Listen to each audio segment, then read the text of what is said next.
नमस्कार दोस्तों, welcome to और चैनल। एंड आज हम लोग बात करने वाले हैं उत्तरी मैदान एवं थार का जो मरुस्थल है उनके अंतर्गत जो आने वाले विभिन्न जो प्रदेश हैं जिनको भाबर, तराई, बांगड़ या खादर के नाम से जानते हैं, उनके बारे में यहाँ पर चर्चा करते हैं। क्या होता है भाबर, क्या तराई और बांगड़ और खादर। तो देखिए, इनके बारे में चर्चा करते हैं हम लोग आगे। सबसे पहले बात करें हम लोग बांगर की। दोस्तों बांगर की यहाँ पर बात करें तो देखिए, बांगर होता है आपके मध्यवर्ती मैदान के पश्चिमी भागों में पुराने जलोढ़ मैदान। आपको याद रखना है, बांगर होते हैं पुराने जलोढ़ मैदान, पुराने जलोढ़ मैदान, ठीक है। और इनकी उत्पत्ति है प्लीस्टोसिन काल में। कौन से काल में? प्लीस्टोसिन काल में नदियों द्वारा लाए गए जलोढ़ों के निक्षेप यानी जमाव से हुई है, ठीक है। बांगर है, इनकी औसत ऊंचाई 100 से और 300 मीटर के लगभग होती है। और अधिक ऊंचाई के कारण यहाँ नवीन बाढ़ का जल नहीं पहुँच पाता। यानी ये पुराने मैदान हो गए और यहाँ पर अधिक ऊंचाई होने के कारण बाढ़ का जल, यहाँ पर नदी का जो पानी है, नहीं पहुंच पाता। भारत में सर्वाधिक सिंचित जो प्रदेश है, सर्वाधिक सिंचित यानी कृषि के लिए जो सर्वाधिक उपयुक्त प्रदेश है वो कौन सा है? बांगर प्रदेश है, ठीक है। ये आपको याद रखना है क्योंकि यहाँ पर काफ़ी मात्रा में कृषि पैदावार होती है। इसका विस्तार की बात करें तो पंजाब हरियाणा, बांगर की बात करें पंजाब हरियाणा, पश्चिमी यूपी में क्रमशः सिंधु के मैदान एवं ऊपरी गंगा के मैदान में, ठीक है। तो ये आपको याद रखना है। बांगर क्या है? पुराने जलोढ़ मैदान है। प्लीस्टोसिन काल में 100 से 300 मीटर औसत ऊंचाई है। नवीन बाढ़ का पानी यहाँ पर पहुँच नहीं पाता। भारत का सर्वाधिक सिंचित प्रदेश पूछा जाए तो कौन सा होगा? बांगर होगा। विस्तार पंजाब हरियाणा, पश्चिमी यूपी, सिंधु के मैदान और ऊपरी गंगा के मैदान में। तो दोस्तों यहाँ पर बात करें, नदियों के बाढ़ का पानी अपेक्षाकृत अधिक ऊंचाई होने के कारण यहाँ पहुँच नहीं पाता है बांगर प्रदेश में, ठीक है। और इसमें इसलिए प्रतिवर्ष जलोढ़ मृदा का नवीनीकरण भी नहीं हो पाता है। जलोढ़ मृदा का नवीनीकरण भी नहीं हो पाता, अतः बांगर प्रदेश कम उपजाऊ क्षेत्र है खादर प्रदेश की तुलना में। ये आपको याद रखना है, ठीक है। लेकिन सर्वाधिक जो कृषि सिंचित क्षेत्रफल है वो किसका होगा? बांगर का। यहाँ पर बात करते हैं हम लोग खादर की। दोस्तों खादर की यहाँ पर हम लोग बात करें तो खादर की बात करें तो मध्यवर्ती मैदान का नवीन, याद रखना, बांगर तो पुराने जलोढ़ थे, नवीन जलोढ़ों को क्या बोला जाता है? खादर बोला जाता है। उत्पत्ति प्लीस्टोसिन के होलोसिन काल में, प्लीस्टोसिन के होलोसिन काल में हुई नदियों द्वारा लाए गए नवीन जलोढ़ों के निक्षेप से, ठीक है। औसत ऊंचाई 35 से और 100 मीटर है, जबकि बांगर की है 100 से 300 मीटर, ठीक है। ये आपको याद रखना है। नेक्स्ट देखिए दोस्तों, बांगर के आगे हम लोग खादर की हम लोग बात करें तो औसत ऊंचाई अपेक्षाकृत कम होने के कारण प्रत्येक वर्ष बाढ़ का पानी यहाँ पर पहुँच जाता है। ऐसे ही बाढ़ का पानी आएगा तो नई मिट्टी का जमाव होगा, अतः प्रतिवर्ष यहाँ पर नवीन जलोढ़ों का निक्षेप होता है। इसी कारण खादर प्रदेश बहुत ही क्या है? उपजाऊ है, ठीक है। मध्य एवं निम्न गंगा के मैदान, ब्रह्मपुत्र के मैदान के रूप में खादर का विस्तार पूर्वी यूपी, बिहार, असम एवं पश्चिम बंगाल में ज़्यादातर पाया जाता है, ठीक है। असम में जो खादर है इसको बोला जाता है दू। असम में खादर के जो मैदान है इनको दू बोला जाता है। ये भी आपको याद रखना है दोस्तों। साथ में बात कर लेते हैं हम लोग डेल्टाई प्रदेश की। डेल्टाई प्रदेश की बात करें तो भारत में स्थित गंगा ब्रह्मपुत्र का डेल्टा विश्व का सबसे बड़ा नदी डेल्टा है, याद रखना। एक क्वेश्चन बहुत महत्वपूर्ण है।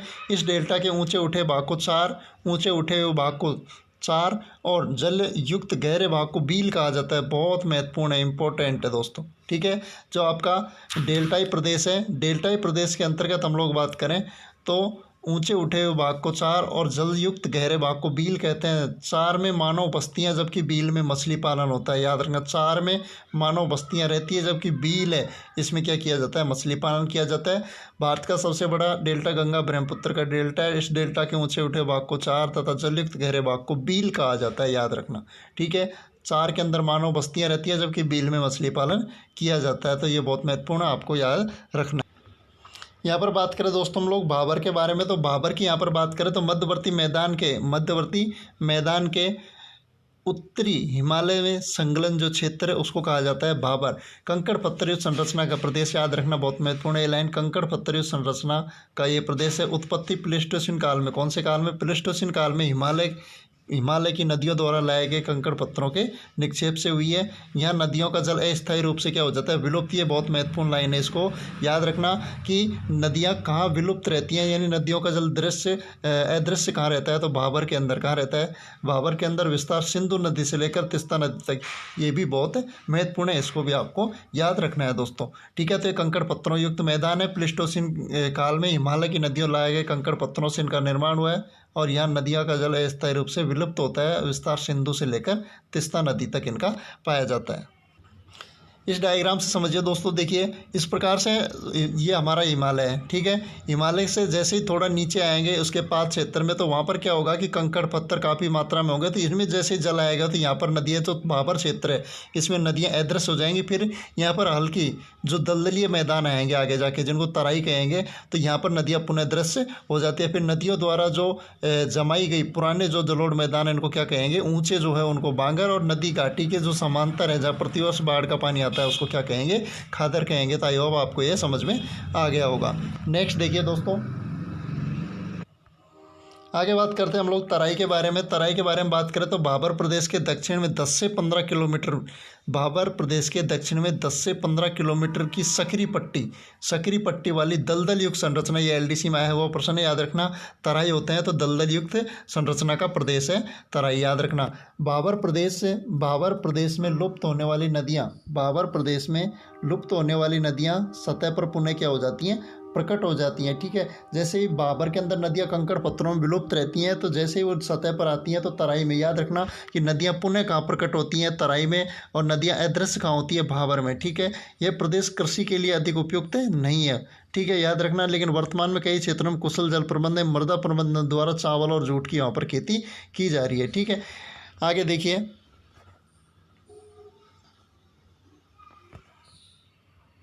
रेंगने वाले जीवों व मच्छरों का क्षेत्र यानी रहने लायक नहीं है। जो आपका तराई प्रदेश है, ये रेंगने वाले जीवों, जो रेप्टेलिया वर्ग के जो जीव हैं रेंगने वाले, और जो मच्छरों का क्षेत्र है, इनके रहने लायक ये प्रदेश है नहीं है। तो इसको भी आपको याद रखना है। इसमें महत्वपूर्ण लाइन ये है कि दलदल युक्त संरचना प्रदेश है और नदियाँ इसमें पुनः क्या होती हैं, दृश्य हो जाती हैं। और आगे यहाँ पर हम लोग बात करें अन्य शब्दावलियों से संबंधित, तो पैरा डेल्टा की। सबसे पहले पैरा डेल्टा की बात करें, नदियों का जो दुआब व डेल्टा के मध्य का जो क्षेत्र है वो कहलाता है पैरा डेल्टा। दोस्तों, दुआब का मतलब होता है दो नदियों के बीच की जो भूमि होती है, यानी एक नदी ये बह रही है, एक ये बह रही है, इनके बीच का जो क्षेत्र है ये कहलाता है दोआब। ठीक है, चो का मतलब होता है, चो देखिए शिवालिक के दक्षिण में ढालों पर उतरती हुई बरसाती नदियां हैं, उनको चो कहा जाता है। जो शिवालिक हिमालय यानी हिमालय का सबसे छोटा भाग है शिवालिक, और इसके दक्षिण ढालों से उतरती हुई जो बरसाती नदियां हैं उनको चो कहते हैं। इसके बाद आता है चोस। क्या आता है, चोस। ऐसी नदियां जो शिवालिक की ढाल पर बनी उबड़ खाबड़ भूमि, ठीक है, ऐसी नदियों द्वारा शिवालिक की ढाल पर बनी उबड़ खाबड़ भूमि को कहा जाता है चोस। इसके बाद महत्वपूर्ण भूड, याद रखना। बांगर मृदा के क्षेत्र में मोटे कणों वाली बालू के जो ढेर है उसको कहा जाता है भूड। ठीक है, धांड की बात करें तो सिंधु के डेल्टाई प्रदेश में पाई जाने वाली जो झीलें हैं, सिंधु के डेल्टाई प्रदेश में पाई जाने वाली झीलों को धांड कहते हैं। बेट क्या होता है, याद रखना। बेट भूमि या ब्लॉक या धाया। ठीक है, बेट भूमि, ब्लफ या धाया। तो सिंधु के मैदान में जो बाढ़ग्रस्त क्षेत्र है वहाँ पर जो भूमि है उसको बेट भूमि, ब्लफ या धाया के नाम से जाना जाता है। तो ये बहुत महत्वपूर्ण चीज़ें थी। इसके बाद हम बात करते हैं रेह या कल्लर की। दोस्तों, ये महत्वपूर्ण रेह या कल्लर हरित क्रांति के क्षेत्रों में विकसित लवणीय मृदा के जो क्षेत्र है उन्हें कहा जाता है। हरित क्रांति के क्षेत्रों में विकसित जो लवणीय मृदा है इसके क्षेत्र को कहा जाता है रेह या कल्लर। ठीक है, उत्पत्ति जल जमाव एवं वाष्पीकरण के कारण मृदा में लवणों की मात्रा में अत्यधिक वृद्धि हो गई और लवणों की मात्रा से मृदा में खारापन आ गया और इस खारापन को कहा जाता है रेह या कल्लर कहा जाता है। तो आपको समझ में आया होगा। ठीक है, नेक्स्ट बात करें दोआब की। दोस्तों हम लोग तो दोआब की यहाँ पर बात करें तो दो नदियों का जो मध्यवर्ती क्षेत्र है वो कहलाता है दोआब। दो नदियों का मध्यवर्ती क्षेत्र है वो दोआब कहलाता है। उत्पत्ति की बात करें तो मुख्यतः मुख्य नदी और सहायक नदियों के मिलने से पहले दोआब उर्वरक होते हैं, अतः कृषि के लिए बहुत महत्वपूर्ण पाए जाते हैं। ठीक है, तो आपको यहाँ तक समझ में आ गया होगा जो मैंने आपको शब्दावलियों के बारे में बताया। आपको इनको बार बार वीडियो को देखकर रिवाइज करना है, इनसे संबंधित परीक्षा में प्रश्न जरूर पूछा जाता है। एक और शब्दावली की यहाँ पर बात करते हैं हम लोग, खोल की। खोल क्या होता है, खोल की बात करें हम लोग यहाँ पर तो बांगर और खादर को अलग करने वाली उच्च भूमि होती है उसको खोल कहा जाता है। इसका निर्धारण समान ऊंचाई की रेखा से होता है, समुच्च रेखा या कंटूर लाइन कहते हैं। इसका निर्धारण समान ऊंचाई की रेखा से होता है जिसे समुच्च रेखा या कंटूर लाइन कहते हैं। पश्चिमी और पूर्वी यूपी क्रमशः बांगर व खादर क्षेत्र में है जिन्हें 100 मीटर की कंटूर लाइन अलग करती है। बहुत महत्वपूर्ण, स्टार लगा लेना दोस्तों। पश्चिमी और पूर्वी यूपी बांगर और खादर क्षेत्र में जिसे 100 मीटर की कंटूर लाइन क्या करती है, अलग करती है। कंटूर लाइन यानी समुच्च रेखा को कहा जाता है।